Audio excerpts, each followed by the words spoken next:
Hey, welcome back to Revenue Optimization Radio.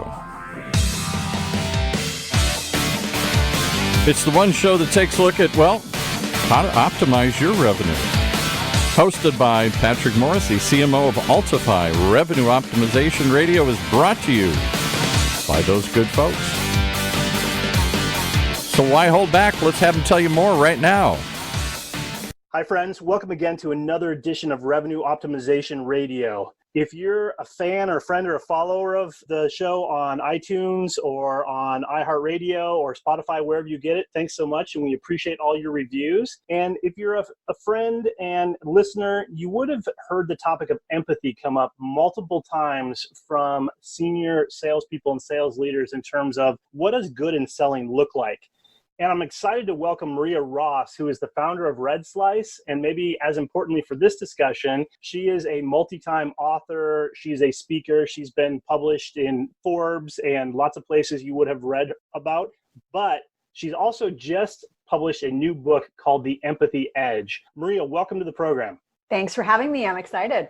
Well, I'm excited too, because I have been surprised, as I said, by how many revenue leaders point to empathy as what good looks like in selling and the kind of characteristics that when they think about conceptualizing their ideal sales or revenue leader, they have to have a strong dose of empathy, and that has to be core to the skills and the traits and the behaviors.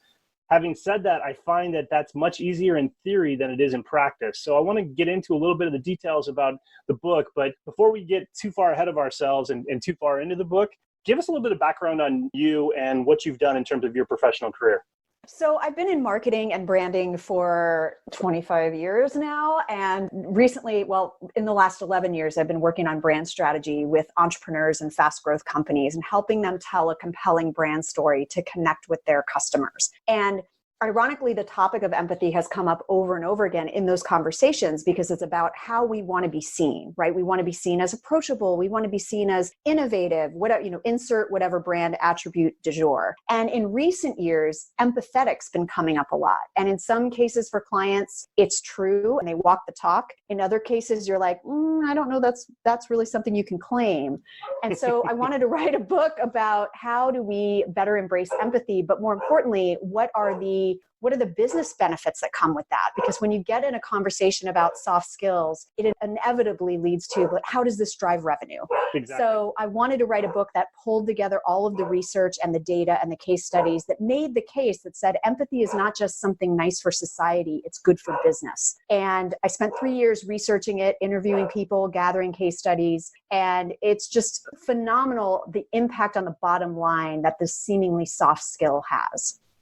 Well, that's exactly right. And you titled the book The Empathy Edge, and it is being released imminently. And I want to actually start with maybe just the baseline definition, because one of the things I found when reading the book, and you commented on it, that as you interviewed all the different suspects and subjects in the book, everybody had a slightly different definition of what is empathy. So give us your definition, or at least give us a working definition to set some context here. Yeah, it was interesting. Everybody does have a different perspective. And if you look at sort of traditional definitions of the word, that's where people get caught up in not accepting empathy as having a place in a business setting. They think of it as just over emotion or feeling what another person is feeling. But for the purposes of the book, I really defined empathy as being willing and able to see, understand, and where appropriate, feel another person's perspective, and further use that information to act compassionately. So for me, the key was about putting it into action. I didn't want to write another book about the theory of empathy, but how do we actually apply this in our everyday lives? And how can we use the workplace setting, the business setting, whether it's with colleagues or with customers, to create more empathy? Because honestly, this is where we spend the bulk of our time. And when many of us lament sort of what's going on in the world today, and we need to be kinder to each other, we need to have more empathy, if we can't master it in the place where we spend the bulk of our time, there's really not much hope for us to sort of punch out at 5 or 6 or 7 o'clock and then go be empathetic people. We need to be the same people at work and with our customers that we are and what we hope to be in the world. I'm completely with you on that. I think the idea of this notion of work-life balance is crap, starting with the fact as you're hitting on, I think, your life is exactly that, your life. And there are units of it that go to work and to lots of other things. But the comment that you made kind of to start in the thesis around the book of why is this good for business and help me apply it. I don't want to spoil it because I want people to go out and buy The Empathy Edge, buy the book. But your opening story and case study in the book is about a business or a segment that's not necessarily known for empathy. It's probably whatever the opposite of empathy is. That's what this industry looks like. And taking a different approach was a little bit of a game changer. Give me your perspective in your research about why is empathy a game changer for business leaders and for organizations and for brands? Well, I really narrowed it down to sort of 5 core benefits that businesses get when they adopt an empathetic mindset. And I think that's the important thing, and we can talk about that a little bit later, that it's not just sort of these one-off acts that make a business or an organization empathetic. It's about, again, adopting that mindset and that philosophy and living it out. So the first thing is that the research shows that empathy spurs innovation. So from your customer standpoint, when you understand your customers, you can keep pace with their needs and their desires. And there have been internal studies at Google that show that their most innovative and profitable ideas come from teams leading with those soft skills like empathy. So it really does spur innovation. My other take on that is when your employees feel safe and secure and heard and understood, they free up their mind from worry and anxiety to actually being able to create and innovate. They actually get to focus on the stuff that they're supposed to be doing every day. You kind of have a win-win externally and internally from the innovation standpoint. Number 2, obviously it aligns you with your customers' wants and needs. So again, the more in tune you are with what your customer's life is like, and that includes whether you're designing products for them, because we all talk about user-centered design, but whether you're trying to design products, whether you're trying to serve them, whether you're trying to sell to them, it's understanding what's going to be the best fit for their needs before your competitors do. And in order to know that and understand that, you have to have empathy for what their lives and their jobs are like. Right. Third, it improves employee performance. Again, back to what I said earlier, is that when you have empathy within a culture of an organization where people feel safe, they feel heard, they feel listened to, there's better collaborations, and they find that teams will outperform, individuals will advance faster than those with purely technical skills on their side. So organizations are finding that if they hire for those skills of empathy, or if they nurture them within the people they already have, they're seeing a lot of performance both at an individual and at a group level. And then a really big one is that empathetic brands and workplaces appeal to millennials and Gen Z, which is our up and coming talent pool. So it's really interesting what the research shows around those generations, that they are actually among the most diverse generations in the workplace, and diverse by any vector, whether it's age, it's viewpoint, it's experience, it's sexual orientation, whatever vector of diversity you want to look at. What's great about the generations that are coming up, I can say this, our generation did a great job of spearheading this idea of diversity, but we stopped at just getting the right people in the room. And what's great about the generations coming up in the workforce is they don't just stop there. They're like, well, how do we harness these diverse point of views to create a business outcome? How do we get better business innovation and customer connection and solve business problems by harnessing the value of the diverse viewpoints in the room? And I always say the whole idea of diversity is great, but if you have diversity without empathy, it's just a bunch of people who are different from each other staring at each other across a table. They're not collaborating, they're not communicating, they're not understanding each other. So the real linchpin to making diversity work for your organization and to actually reap the benefits of diversity on your organization is to have empathy as part of the culture. And then finally, empathy drives sales, growth, and market performance. There's a lot of data out there that the best and most progressive companies have begun to adopt and employ these compassionate business tactics. And that's helped improve their standing in the market. Some metrics reported include a healthier stock price, higher valuation, increased revenue because of the better connection with their customers. The list goes on and on. So this is not a woo-woo conversation. Like, this is about bottom line impact to the talent you attract, to the innovation that your company can create, and to the connections that you can have with your customers.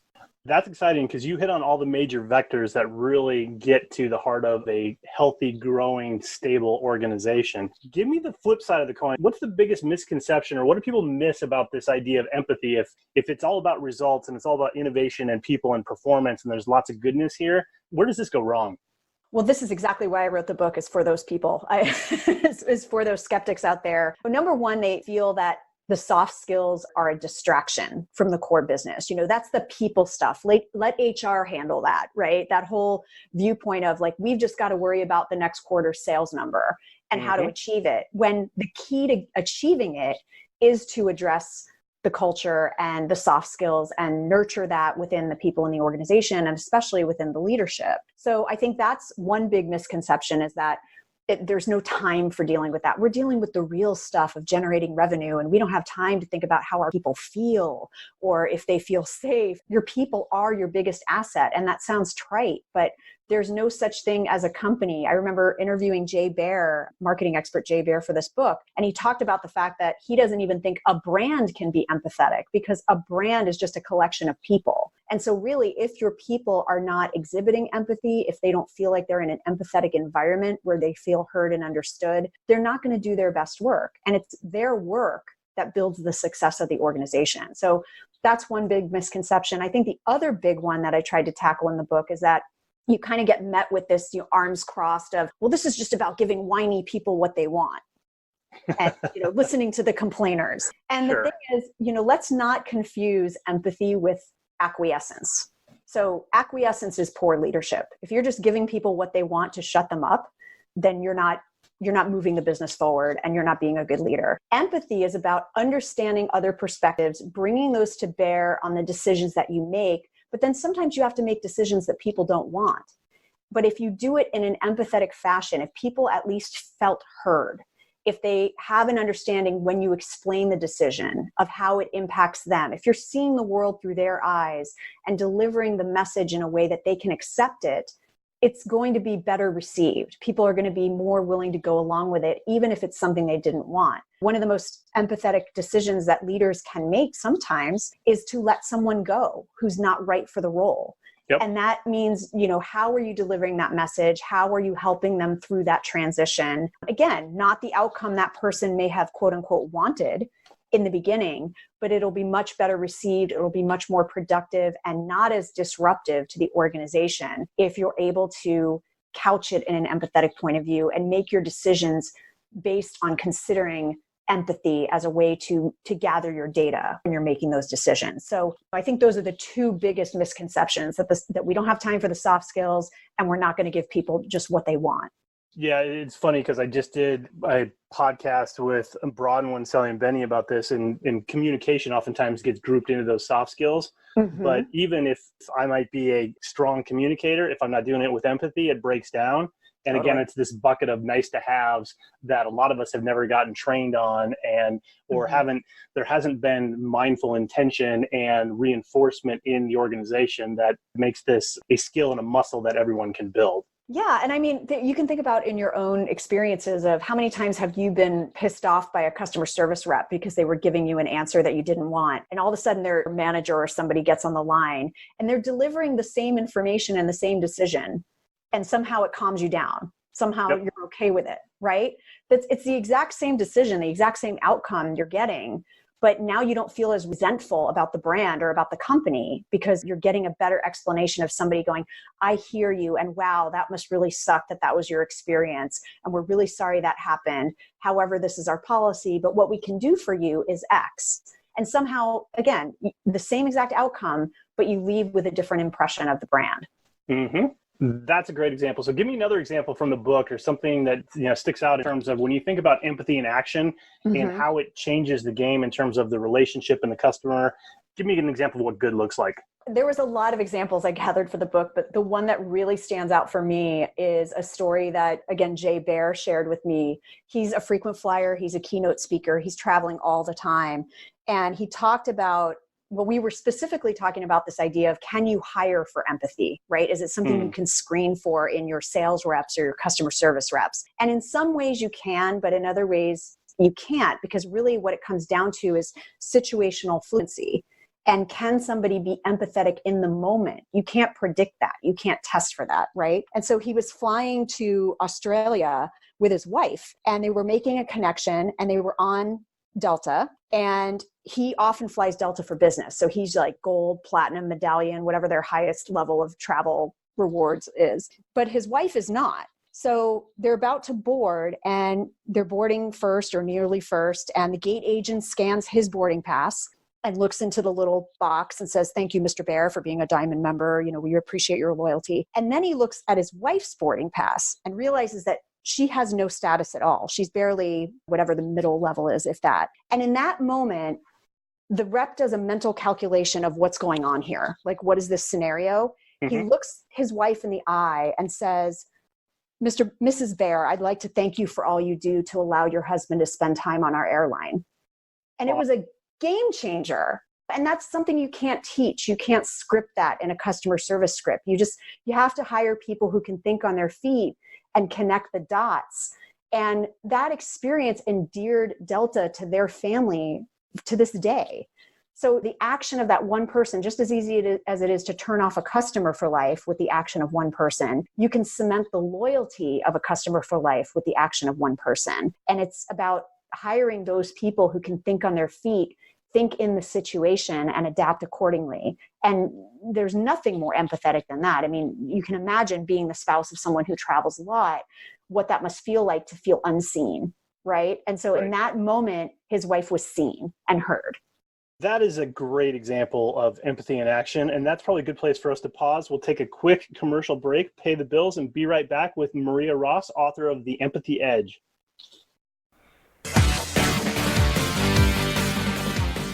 We live in a subscription economy.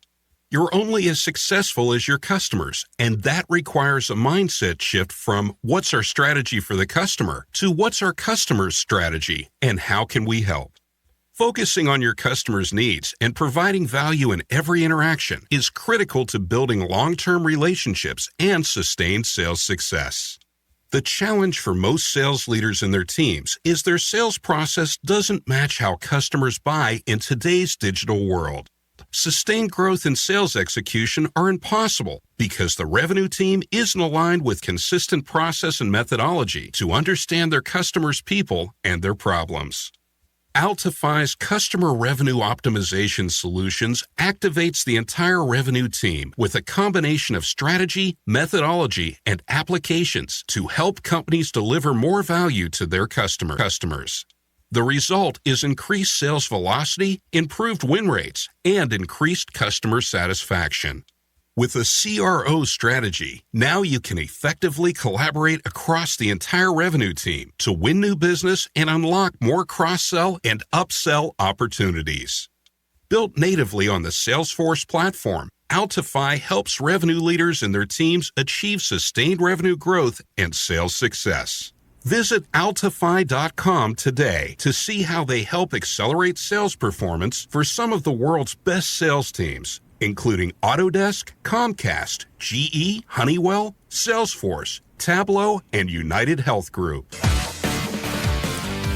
And with that, we hand it back to Patrick and his discussion. Hi, everybody. Welcome back. This week on Revenue Optimization Radio, we're talking to brand expert, consultant, speaker, and now author, multi-time author, Maria Ross, author of The Empathy Edge, coming out soon. And Maria, I wanted to get back specifically to pick up the story you were just talking about in terms of empathy in action, with Delta Airlines being the example.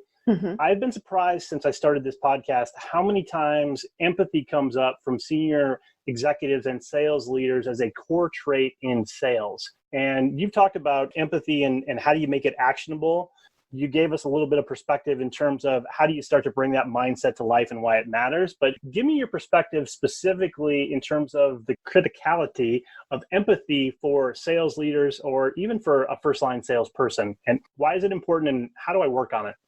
Well, there's been a lot of studies, I'm specifically thinking of some studies from Harvard Business Review around the fact that empathy is one of the key success traits of successful salespeople. And it stands to reason, right? Like when you're talking about salespeople who just go out there and pitch, that's just, let me tell you what you need to do. Let me tell you what you need. There's no room for empathy there. And the salespeople that are able to listen, that are able to have a conversation, that are able to ask questions, be curious, which by the way, are the action traits that will help you develop your own empathy muscle more. Those are the sales reps that are usually most effective. They're the most successful ones because they're about actually listening to the customer. And when I say listening and asking questions, not the sales reps that we all know who ask questions as a means to answer it themselves, but the ones that are genuinely asking a question to get at what that customer needs. Now, of course, we all need to qualify prospects. We can't have just these wonderful conversations with people all day long. But the idea is, assuming you are qualifying your prospects accurately, it's engaging in that conversation of what is their life like? What are their pain points? What would solve their problem? Even if it's they don't know what the solution to their problem should be until they're shown it, which is what the sales rep's job is, right? So it's this idea of being a more active listener, asking more questions, being more curious, not going in with such a prescriptive mindset, because that is the bane of empathy. If I'm going to sit there and go, this is what you should do. This is, I don't even know anything about your situation, but this is on my agenda and my checklist of what we need to go through in this meeting. You're never going to be successful that way. And especially, and it can start at cold calling. It can start at the cold email. And, we've all gotten those emails from sales reps that you're just like, do you have no emotional intelligence? When they end with the schedule some time on my calendar so we can talk about your goals. It's like, I don't know who the hell you are. I'm not scheduling time on your calendar to talk about my goals. My goals are fine. Thank you very much. But then every now and then you get that occasional, even that cold call email or that cold call phone call, which is it's intriguing. It speaks to your needs. They understand a little bit about your world. They've done some due diligence around your company. And that's a game changer for even opening those doors. And even if it's something, I might not need it right now, but now I have a positive impression towards this company and towards this sales rep. When that need arises, I am going to keep your information on file. It's not going to get thrown in the trash. And so it's just really important to know that is a huge success trait for salespeople, because again, as past guests of yours have talked about, it's about the conversation. And if you cannot have a conversation with someone, if you're only interested in your own agenda and what you have to get through and what you have to pitch, you're never going to be successful. And I say never, but that might work some of the time if the prospect is in a desperate enough situation, but it's going to be more effective for making your number if you can learn how to have those conversations and learn a little bit more by asking questions and being curious. Could not agree with you more. And I would just emphasize the point that you raised that I think is important here, that in a sales conversation, asking and being curious, but understanding both what is the business problem being solved, but also what is the personal problem being solved? Yes. What is the personal win, which sometimes seems a little bit odd to say out loud, but hey, we all have MBOs, we all have responsibilities, we all have multiple competing priorities. Being able to understand the human element as well as the organizational element, both of those are critically important. Yeah, and that's the whole crux to an effective brand story. And, that's when I work with my clients, a lot of that is about help me understand what this person's life is like. And you sort of get stared at in the meeting of well, what does any of this, what they like to do in their spare time have to do with our product or our service? And it's because if you don't have an understanding of what their life is like and emotionally what drives them, and it could be they are very concerned about advancing their career. They are very concerned about not looking stupid in front of their peers. They are very ego-driven. It could be even something negative that about them. But your product or service, however good it is technically, has to have a story that appeals to that emotional side. Because I've always said it's all about, at the end of the day, it doesn't matter if you're selling B2B or B2C. At the end of the day, there's a human being making that decision and writing the check. So you have to appeal to that human being. And sometimes it's not a rational decision that they're making. Sometimes it is an emotional decision. It's based on fear, or it's based on excitement, or it's based on ego, or it's based on security. Take your pick. But it doesn't always have to do with the performance of the product that you're delivering. And it's very important for successful salespeople to realize that and recognize that there's a human component. I've had some tech clients that we've worked on brand messaging together, and some of that messaging is about the product saving people time, and literally the processing speed of the product, et cetera, et cetera. But there's also the saving time that allows somebody to go home at a decent hour and spend time with their family. And so that's a little squidgier. You see the uncomfortable people in the room, the uncomfortable execs that don't want to talk about that. But that is potentially what's driving someone to make a buy decision. And we need to remember that. That's exactly right. So give me an example from your own personal career, Maria, either a client you've worked with, somebody you worked for, worked with. Give me an example of a great empathetic leader that you had the privilege of working with and something that you learned that you take with you and use on a regular basis.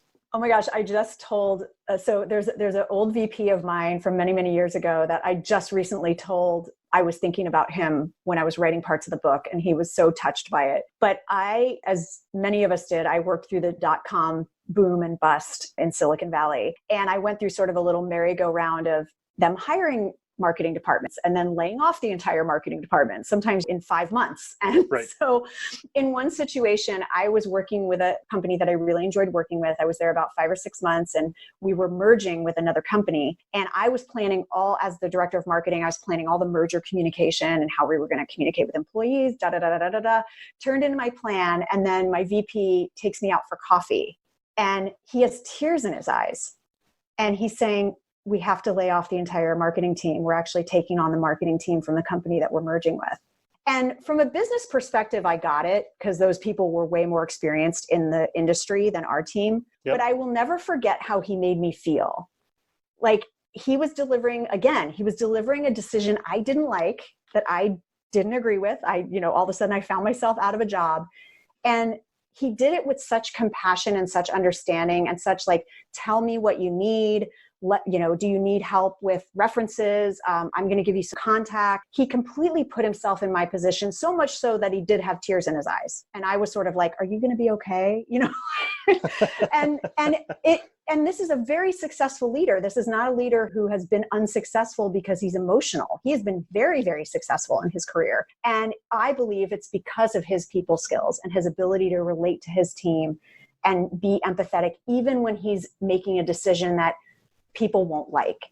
And so I have carried that with me for years. And as especially when I've been in toxic work environments with managers that were the complete antithesis to that, is holding on to what is the type of leader I want to be.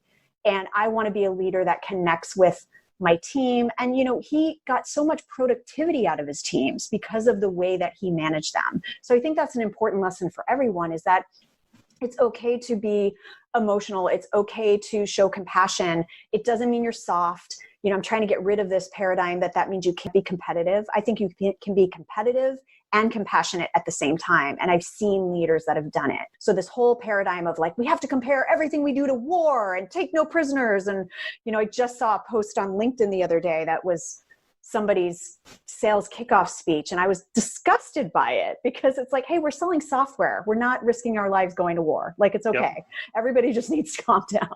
But this idea that you have to be cutthroat and competitive in order to win, that's, again, why I wrote the book, is I pulled all the research together that shows these are marquee companies that you've heard of every day that are doing things differently, and they're still being successful, and they're still kicking ass in their markets. That's perfect. So we're out of time, and I know you've got to make the world a better, more empathetic place. For listeners, how do they get a hold of you, and how do they get their hands on a copy of The Empathy Edge? Well, to get info on the book, they can go to theempathyedge.com, no spaces. If they want to get info on me, I am at red-slice.com. Fantastic. Maria, thank you so much for your time, for sharing your expertise, and excited to see the book come out and into print and get my hands on one of those. Awesome. Thanks for your time today. Thanks so much. That is a wrap. Yay. You've been listening to another episode of Revenue Optimization Radio with your host, Patrick Morrissey from Altify, right here on the Funnel Radio Network, for at-work listeners like you.